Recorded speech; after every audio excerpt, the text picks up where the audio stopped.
मिला टाइम्स में खुश आमदीद। इंडिया में मुसलमानों के जो बड़े इदारे और अहम इंस्टीट्यूट है उसमें एक बड़ा नाम है इंडिया इस्लामिक कल्चरल सेंटर का। दिल्ली के लुटियन जोन में इसकी बिल्डिंग है, इसकी एक तारीख़ी हैसियत है और इस इमारत की या इस इदारे की एक अच्छी खूबी यह है कि यहाँ जमहूरियत है।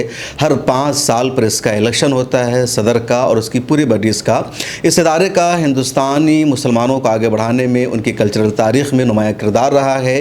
पिछले 20 सालों से सिराजुद्दीन कुरैशी वहाँ के सदर थे। अब इस मरतबा वो सदर के उम्मीदवार नहीं रहे और कई लोग सदर के उम्मीदवार हैं। सदर के उम्मीदवार जो लोग हैं या जिनकी पूरी टीम है उनमें एक बड़ा नाम है मिस्टर आसिफ हबीब का, जो हेप्सन्स ग्रुप के फाउंडर हैं और उन्होंने बिज़नेस के ज़रिए मुसलमानों के एम्पावरमेंट का काम किया है। समाजी शोबे में, तालीमी शोबे में, दीगर तमाम उमूर में मुसलमानों की तरक्की के लिए, मुसलमानों को आगे बढ़ाने के लिए लगातार वो काम करते रहे हैं। इस मरतबा वो इंडिया इस्लामिक कल्चरल सेंटर का चुनाव लड़ रहे हैं सदर की हैसियत से और उनकी पूरी टीम है। तो उनके साथ हम मौजूद हैं आसिफ हबीब साहब के साथ। स्पेशल बातचीत में जानेंगे कि वो क्यों चुनाव लड़ रहे हैं, उनके इरादे क्या है। इंडिया इस्लामिक कल्चरल सेंटर के सदर के तौर पर वो कम्युनिटी के लिए, मुसलमानों के लिए, देश के लिए क्या कुछ करना चाहते हैं, उनके अज़ाइम क्या हैं। आसिफ हबीब साहब, मिला टाइम्स में खुश आमदीद। शुक्रिया आपका तशरीफ़ लाने के लिए और ये मौका है आप हमसे सवाल भी पूछें कि मकसद क्या है। इस तरह से हम लोग एक्टिव हैं और हमको भी हक़ है पूरी बात बताने का कि हम लोग के हमारी मंजिल क्या है। मैं तो सबसे पहले ही जानना चाहूँगा कि जो इंडिया इस्लामिक कल्चरल सेंटर है, लोधी रोड पर इसकी इमारत है और भारत में मुसलमानों के पास जो कोई बैठने की जगह है, उनके पास जो कोई इमारत है, तो इसमें सबसे ख़ास यही है। तो इसकी तारीख़ क्या है, इसमें दिलचस्पी क्यों है सब लोगों की? देखिए, तारीख़ का सवाल ये है कि जब इंदिरा गांधी हयात थी और बरसरे इक़्तिदार थी तो उस वक्त उनको लगा कि मुसलमानों के लिए कोई एक ऐसा इंस्टीट्यूशन हो जो मुसलमानों की बात कर सके, क्योंकि उनको एहसास ये हुआ कि सिर्फ़ दीनी मदारिस या दीनी उलमा ही मुसलमानों की बात कर सकते थे। तो उनको लगा कि एक ऐसा भी सेंटर होना चाहिए जो मॉडरेट मुस्लिम्स की जगह हो और जहाँ पर वो वक्तन फ़वक्तन उसको गवर्नमेंट अपने हिसाब से जब चाहे तो डायलॉग में ला सकती है। वो जहन में रखते हुए, उस चीज़ को जहन में रखते हुए उन्होंने ज़मीन अलॉटमेंट की कोशिश की और ज़मीन अलॉट हुई और उस वक्त की ज़रूरत भी थी बहुत से लोगों को कि ऐसा सेंटर होना चाहिए जिसमें एक चौधरी आरिफ साहब थे। और जब ये सेंटर जब फॉर्म हुआ तो उसमें बेगम आबदा अहमद का भी रोल था, चौधरी आरिफ का भी रोल था और हकीम अब्दुल हमीद साहब का भी रोल था, जस्टिस हिदायतुल्लाह साहब का भी रोल था। मुख्तलिफ जो उस वक्त बड़े मारूफ मुसलमान लोग थे उनका रोल था इसको बनाने में, इसको बनाने में। तो लगातार इसका चुनाव होता रहा मौका ब मौका। इससे पहले आपकी दिलचस्पी नहीं देखी, मुझे लग रहा पहली मरतबा आप चुनाव लड़ रहे हैं, इस मैदान में उतरे हैं, वजह क्या है यहाँ आने की? देखिए, पहली बार मैं जुड़ा सन 1994 में, जब ज़फ़र महमूद साहब वहाँ के ट्रेज़ार थे, उन्होंने हमको जोड़ा था और तकरीबन 5-6 साल वहाँ से हम रब्त में थे। लेकिन इत्तेफाक से जब सन 2000 के बाद जब वो बदलाव आया तो शायद उनके यहाँ की मेलिंग लिस्ट गई। उस वक्त हम सन 94 में जुड़ तो गए थे लेकिन मेंबर की हैसियत से नहीं जुड़े थे, ख़त व किताबत की हैसियत से या एक वेलविशर की हैसियत से हमको उन्होंने जोड़ा हुआ था और वक्तन फ़वक्तन हमारे पास सारी कारकर्दगी के मेल आया करते थे और मुझे पता होता था कि क्या चल रहा है सेंटर में। लेकिन अचानक वो सारी ख़त व किताबत बंद हो गई और वो पता ये चला कि अब सेंटर दूसरे लोग आ गए हैं, दूसरी बॉडी आ गई है, इलेक्टेड बॉडी आ गई है। और फिर उस वक्त सेंटर में ऐसा कुछ था नहीं कि जिससे हम अपना कोई रोल प्ले करते और ना ही किसी को लगा कि हमारी किसी खिदमात की ज़रूरत है, क्योंकि हम ख़ुद उस वक्त एक स्ट्रगलर के हैसियत से दिल्ली में हम आए हुए थे और मेहनत कर रहे थे। कहाँ से आए थे दिल्ली में, कैसे जर्नी शुरू हुई आपकी? जी, मैं इलाहाबाद का हूँ और मेरे वालिद मरहूम हबीब अहमद साहब इलाहाबाद के एक मारूफ शख्सियतों में उनका नाम गिना जाता है। जबकि इंतकाल हुए उनकी तकरीबन 46 साल हो गए। 46 साल। हाँ, 1978 में दिल्ली में ही इंतकाल हुआ था। वो यहाँ पे एम्स में एडमिट थे लेकिन वो बड़े मारूफ कम्युनिटी लीडर के तौर पे जाने गए और मुस्लिम मजलिस के वो प्रेसिडेंट थे, जिस पार्टी को डॉक्टर अब्दुल जलील फरीदी साहब ने जिसके वो फाउंडर थे। और उनके इंतकाल के बाद मेरे वालिद उसके प्रेसिडेंट हुए और उनके वक्त पे 8 MLA और 2 MP हुआ करते थे उस पार्टी के। और कहने को मुस्लिम मजलिस के नाम से ऐसा लगता है सिर्फ मुसलमान ही उसके कारकुन या उसके MLA रहे होंगे। फैक्ट ये है कि 8 में से 2 गैर मुस्लिम थे और एक बैकवर्ड और एक शेड्यूल कास्ट MLA थे सन 77 में। एक का नाम छोटे लाल निर्भय था, एक नन्हेलाल कुरील थी। तो आज के दौर में जो एक लोग सोच रहे हैं कि मुसलमानों की भी पॉलिटिकल पार्टी हो, उनके पास भी इक़्तिदार में शिरकत का मौका मिले, तो आपके वालिद साहब ने उस वक्त इस मुहिम को आगे बढ़ाया था। जी बिल्कुल, और अमली तौर पर उन्होंने ये बिल्कुल इस हद तक के मुस्लिम मजलिस में जो एक्टिव कारकुन थे सरदार भी थे। एक गोरखपुर के सरदार जी थे और बहुत ही, उनका नाम याद नहीं आ रहा, बहुत ही एक्टिव थे मुस्लिम मजलिस में। और जयपाल सिंह कश्यप भी बहुत मशहूर बैकवर्ड लीडर थे, वो भी मुस्लिम मजलिस से जुड़े हुए थे। तो उस वक्त की मुस्लिम मजलिस सिर्फ मुसलमानों की पार्टी नहीं थी, बल्कि हाँ बैकवर्ड की और शेड्यूल कास्ट और मुसलमानों की तंजीम थी। लेकिन आज जब आप मुस्लिम मजलिस का नाम लेंगे तो लगेगा कि मुस्लिम मजलिस कोई फैनेटिक पार्टी है या सिर्फ मुसलमानों की पार्टी, ऐसा नहीं था। और जिसकी मिसाल जो है उस वक्त के MLAs जो मुख्तलिफ मजहब के थे। पार्टी कमज़ोर हो गई है मुस्लिम पार्टी, अब जगह दूसरे लोगों ने। हाँ पार्टी। तो आप जब दिल्ली आए तो आपने सियासत में दिलचस्पी नहीं ली? नहीं। फैक्ट ये है कि हमारे वालिद के इंतकाल के बाद हम लोग सियासत में नहीं गए और अपने कारोबार में एफ़र्ट्स करते रहे, स्ट्रगल करते रहे। अल्लाह का शुक्र है कि हम सब भाइयों ने मिलके अपने बिज़नेस को और अपने वालिद के नाम को ज़िंदा रखने में कोशिश किया, बिज़नेस में तरक्की की। और मैं दिल्ली 1989 में आया, 89 में, जब मुझे लगा कि अपने बिज़नेस का हेड क्वार्टर दिल्ली बनाना है। तो 89 से मैं दिल्ली में परमानेंट रहता हूँ और ये कंपनी हैप्सन्स ग्रुप जो है, मैं उसका बानी हूँ या फाउंडर हूँ। और अब इतने साल बाद मेरी उम्र 57 साल हो चुकी है और मुझे अब लगता है कि समाज को भी कुछ वापस देना चाहिए, जिस समाज ने हमको बहुत कुछ दिया है। तो अब समाज को वापस देने के लिए कोई ना कोई प्लेटफॉर्म चाहिए और जिसके लिए हमको लगता है कि इंडिया इस्लामिक कल्चरल सेंटर एक ऐसा प्लेटफॉर्म है जिसमें गैर सियासी होके, नॉन पॉलिटिकल होके आप बहुत कुछ कौम की, मिल्लत के और मुल्क के लिए कर सकते हैं। और हमारे क्या लगता है अब तक जो लोग थे ज़िम्मेदार, उन्होंने ऐसा क्या कुछ नहीं किया जिसे आपको करने की ज़रूरत है यहाँ करके? देखिए, ये पिछले 20 साल का डार्क पीरियड मानते हैं, लेकिन 20 साल में से 2004 से 2009 अगर निकाल देंगे, हम 2004 से 2009 को डार्क पीरियड नहीं मानते, क्योंकि अधूरे काम जो रह गए थे फिनिशिंग के और इस बिल्डिंग को खुशनुमा बनाने के, वो सिराजुद्दीन कुरैशी साहब ने 2004 से 2009 के बीच में किया है। इस पर कोई दो राय नहीं है, उनकी खिदमत रही है, इसमें भी कोई दो राय नहीं मानते हैं। जी। लेकिन 2009 के बाद से आज तक ऐसा कोई काम नहीं हुआ है जिसके लिए ये सेंटर बनाया गया था। इसके अखराज व मकासद जो आप पढ़ें तो उस पर कहीं दूर दूर तक काम नहीं हुआ है और ये सिर्फ एक कमर्शियल प्रॉपर्टी के तौर से ऑपरेट होती है। करीब में खाना खाना है तो वहाँ जाइए या कॉफ़ी पीनी है तो। जी। तो जो एम्स एंड ऑब्जेक्टिव्स है, जिसके आज जिक्र पहली बार इतना ही सिलेक्शन में हो रहा है, उसको हम लोग 6 महीने से लेकर चल रहे हैं। जनवरी से शुरुआत हुई थी इस मुहिम की और हम लोगों ने कोशिश ये किया लोगों सारे मेंबर्स को बताने की कि जिस चीज़ के लिए सेंटर बना था, इसके जो बेसिक एम्स एंड ऑब्जेक्टिव्स थे उसके ऊपर कभी कोई काम नहीं हुआ है। कभी अगर कुछ काम की शुरुआत हुई भी होगी तो कागज़ों में हुई थी और कागज़ों में ख़त्म हो गई, लेकिन सतही तौर पे कहीं दिखी नहीं और कोई जानता नहीं कि ऐसा कोई काम हुआ है। और इसीलिए हम लोगों ने ख़ुद एक विजन डॉक्यूमेंट बनाया है जिसमें सारे वो काम करेंगे जिसके लिए ये सेंटर कायम हुआ था। क्या है बेसिक काम या जो आपका विज़न डॉक्यूमेंट्स है जिसको आप करना चाहते हैं यहाँ? देखिए, ये सेंटर जब कायम हुआ था तो इसमें कुछ चंद चीज़ें थी जो 5 ऑब्जेक्टिव्स नुमाया किए गए थे, जिसमें इंटरफेथ डायलॉग की बात थी, इंटर रिलीजन हारमनी की बात थी और इस्लामिक कल्चरल वैल्यूज़ को एक्सपेंड करने की बात थी और आलमी तौर पे मुसलमानों की बातें पहुंचाना और उस मुसलमानों की रेपुटेशन को बेहतर करना, मुख्तलिफ इसी तरह के मकासद थे जिसके ऊपर काम होना चाहिए था।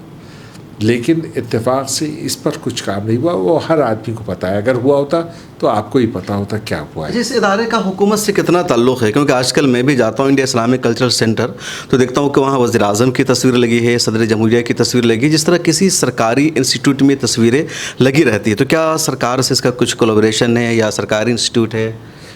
सरकार का एहसान सिर्फ इतना है कि उस वक्त की सरकार ने जब इंदिरा गांधी प्राइम मिनिस्टर थी ये ज़मीन अलॉट की थी, और ये ज़मीन आज के दिन में लुटियन दिल्ली का पार्ट होते हुए बहुत ही बेशकीमती लोकेशन लिए गए थे, सरकार ने अलॉट कर नहीं कुछ नहीं, पैसे जमा किए गए थे। उसके लिए हकीम अब्दुल हमीद साहब ने और दीगर लोगों ने पैसे इकट्ठा करके पैसा दे करके खरीदा गया। ये कि सरकार नहीं, सरकार ने समझिए बहुत ही बेसिक रेट पे ये ज़मीन दी थी, और आज उसी ज़मीन की वैल्यू अगर निकालें तो कई सौ करोड़ निकलेगी। और सरकार, आपका सवाल है कि सरकार का क्या दखल है या सरकार से क्या मामला है इस सेंटर का, क्योंकि आपको लगता है कि वहाँ पे जो प्राइम मिनिस्टर की तस्वीरें हैं या किसी लगता है कि जैसे कोई सरकारी इदारा है। असलियत तो ये है कि सरकार इस सेंटर को फलता फूलता देखना चाहती है, क्योंकि ये दिल्ली में होते हुए, लुटियन दिल्ली का पार्ट होते हुए, सरकार ख़ुद चाहती कि ये एक ऐसा सेंटर ऑफ एक्सीलेंस बने जहाँ से पूरे मुसलमान कौम की तरक्की को लोग पहचान सकें, उनके कैरेक्टर को पहचान सकें। लेकिन ऐसा लगता है कि ये सेंटर भी फेल है अपने उस मकसद में कामयाब होने के लिए, और सरकार भी शायद मायूस होगी कि ये सेंटर उस तरह से नहीं चल रहा था जिस तरह से चलना चाहिए। तो सरकार तो खुश होगी अगर ये सेंटर अच्छे से चले और अपने अगराज़ मकासद पे चले, तो सरकार और खुश होगी। लेकिन अगर यहाँ से सियासत और बदउनवानियाँ या किसी तरह की मिसमैनेजमेंट होगा तो शायद सरकार बर्दाश्त नहीं करेगी इस चीज़ को, और कोई भी सरकार वो बर्दाश्त नहीं करेगी। तो सरकार ख़ुद चाहती कि ये सेंटर फले फूले, और हाँ, और क्योंकि ये मुसलमानों का सेंटर माना जाता है और नुमाया मुसलमानों की बेहतरी के लिए सेंटर नुमाया है कि ये सेंटर मुसलमानों की बेहतरी के लिए बनाया गया। तो अगर मुसलमानों की बेहतरी के लिए सेंटर काम करता है तो किसी भी सरकार को तकलीफ़ नहीं होगी, बल्कि सरकार को तक़वियत होगी कि सेंटर अपना काम सही कर रही। ये हमारा सोचना है। बाकी तो ये तो वक्त बताएगा। इस मरतबा का जो चुनाव है आसिफ साहब, तो चुनावी माहौल बहुत ज़्यादा गर्म है। 4-5 पैनल है। उमूमन पहले देखा जाता था कि एक पैनल या 2 पैनल, कई मरतबा दूसरा पैनल भी मुकम्मल नहीं होता था, एक तरफा लड़ाई होती थी। इस मरतबा 4-5 पैनल है। सिराजुद्दीन कुरैशी साहब चूँकि उम्मीदवार नहीं बन सके सदर के, तो BOT के मेंबर है, उनका एक पैनल है। सलमान खुर्शीद साहब साबिक़ मरकज़ी वज़ीर है, कांग्रेस के बड़े नेता में से एक है, सीनियर लॉयर है, उनका पैनल है, और भी लोगों का पैनल, आपका भी एक पैनल है। तो आपकी लड़ाई किससे है? देखिए, सारे पैनल एक से हैं और मेरा पैनल मुख्तलिफ है। सारे पैनल में वही सारे लोग हैं जो सिराजुद्दीन साहब के साथ पहले बरसर इक़्तिदार थे या मैनेजमेंट बॉडी में थे। चाहे वो अबरार साहब के साथ लोग हों तो वो उन्हीं के साथ 20 साल से उन्हीं का पार्ट थे। सलमान खुर्शीद साहब के साथ जो लोग हैं उन्हीं का पार्ट थे। 4 लोग ऐसे 5 लोग हैं जो पहले इनके साथी थे, और सिराजुद्दीन साहब खुद ही अपना पैनल, उनका ओरिजिनल पैनल ही है। हमको ये लगता है कि सेंटर के मेंबरान जो हैं वो बदलाव चाहते हैं, और बदलाव जब चाहेंगे तो वो चाहेंगे कि नए चेहरे और नई क़ुव्वत आए। तो अपने पैनल में हमने तकरीबन सब नए लोगों को रखा है, लेकिन वो नए लोग ना तजुर्बेकार नहीं है, बहुत ही हाईली क्वालिफाइड हैं, एक्सपीरियंस्ड हैं और मुख्तलिफ़ शोबों से हैं। आप हमारे पैनल में डॉक्टर भी देखेंगे, एजुकेशनिस्ट भी देखेंगे, चार्टर्ड अकाउंटेंट भी देखेंगे, सोशल एक्टिविस्ट भी देखेंगे, ब्यूरोक्रेट भी देखेंगे, और मुख्तलिफ एंटरप्रेन्योर भी देखेंगे। एक प्रोग्राम हुआ था, इंडिया इंटरनेशनल सेंटर में मौजूद था, काफ़ी भीड़ भी थी और सभी शोबा के लोग मौजूद थे। तो आप कब से तैयारी कर रहे थे इतने सारे लोगों को जोड़ना, सबको नुमाइंदगी देना पैनल में? देखिए, ये हम लोगों ने मुहिम बदलाव की शुरुआत की थी जनवरी से, और पिछले 3 महीने से जब SGBM में ये जो रेफरेंडम हुआ था एज को लेके, जब वो डिफीट हो गया मोशन, तो उसके बाद ये पता था कि 1 महीने में AGM होना और इलेक्शन अनाउंस होना है। तो हम लोगों ने बहुत लोगों को अप्रोच किया, ये देखिए कि कौन इस सेंटर में अपनी खिदमत दे सकता है और कौन इस लायक है। तो एक एक आदमी को, एक एक शख्स को चुन के लाया गया है और उनको इस अहद के साथ लाया गया है कि आप सेंटर के लिए बेलौस होकर काम करेंगे। और ये भी देखा गया कि ऐसा नहीं कि वो ज़ाती तौर पे अपने घरेलू या माशी मामलात में बहुत बिज़ी तो नहीं है, अगर बिज़ी है तो वक्त कहाँ से दे पाएंगे। तो ये सारे वो लोग हैं जो सेंटर को वक्त देने के लिए तैयार हैं, और इस सेंटर की बेहतरी के लिए और भी बहुत से लोगों को जोड़ने की ज़रूरत होगी, जो अपने फील्ड के अचीवर्स हैं, जो अपने फील्ड में तरक्की याफ्ता हैं, जो समाज को, मुल्क को, कौम को कुछ दे सकते हैं, तो उनको भी जोड़ा जाएगा। आसिफ साहब, जो लोग सदर के कैंडिडेट हैं, चुनाव लड़ रहे हैं, उसमें कुछ वो लोग हैं जिनका पॉलिटिकल पार्टी से ताल्लुक़ है, सियासत में उनकी गहरी दिलचस्पी है, तो आपको क्या लगता है आवाम या जो मेंबरान हैं उनकी तरफ भी जाएंगे? क्योंकि बार बार हमेशा कहा जाता है कि इस्लामिक कल्चरल सेंटर को सियासी अखाड़ा नहीं बनना चाहिए, और वो लोग मजबूत दावेदारी कर रहे हैं।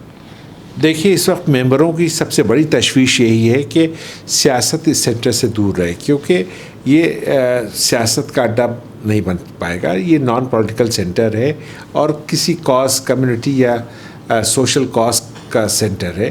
तो इस वक्त मेंबरों की सबसे बड़ी उलझन जो है वो कि कहीं ऐसा ना हो कि किसी सियासी पार्टी का नुमाइंदा इस सेंटर पे आ जाए और ये सेंटर एक सियासी अखाड़ा बन जाए। तो इसके लिए बहुत ज़्यादा लोग कोशा है कि किसी तरह से इसको सियासत से दूर रखें, और असलियत में भी इस तरह के सेंटर जो कौम की बेहतरी के लिए बना है या मुल्क की बेहतरी के लिए बना है, वो गैर सियासियों के ज़्यादा अच्छा काम कर सकता है बनिस्बत किसी सियासत का हिस्सा बन के या किसी सियासी पार्टी की हिमायत करके। तो हमारी राय ये है कि जो मेंबर चाहते वो सही चाहते हैं, सियासत से ये सेंटर दूर रहे और सियासी लोगों से सेंटर दूर रहे। ठीक है, हमारे समाज में सियासत का बहुत बड़ा रोल है, लेकिन इस सेंटर में ख़ास तौर से सियासत का पनपना अच्छी बात नहीं इस सेंटर के लिए। आपके पैनल का जिन लोगों से मुकाबला, उसमें सिराजुद्दीन कुरैशी साहब का पैनल बहुत अहम है, भले ही वो सदर के उम्मीदवार ना हो, और जाना ये जाता है कि इंडिया इस्लामिक कल्चर, मतलब Sirajuddin Qureshi India Islamic culture centre, इस तरह आवाम में बात मशहूर हो गई है। 20 साल से वो सदर हैं और कई बड़े बड़े लोगों ने उनको हराने की कोशिश की। सलमान खुर्शीद साहब, शकील-उज़्ज़मान अंसारी साहब, केरला के गवर्नर आरिफ मोहम्मद खान, सब नाकाम रहे और सिराजुद्दीन कुरैशी जीतते रहे। तो इस मरतबा ऐसा क्यों आपको लग रहा है कि आप जीत जाएंगे, लोगों का जो मेंबर्स का जो वोट है वो आपको मिलेगा, उनको नहीं मिलेगा? देखिए, हमको एहसास जीतने का नहीं है। हमको लगता है कि मेंबरान जो हैं वो अपना एतमाद हम लोग के ऊपर देना चाहते हैं।